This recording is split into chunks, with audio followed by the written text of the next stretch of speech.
Хочу показать один этап, как лента работает. Вот такая вот вибролента.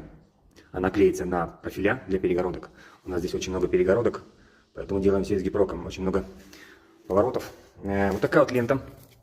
С одной стороны это такой вспененный материал, плотненький. С другой стороны у нее такая липкая. Толщина 4 мм. Он клеится вот на направляющую, которая крепится к полу. И вот, например, вот профиль без ленты, вот он звенит вот так вот. А вот профиль уже с лентой звенит вот так.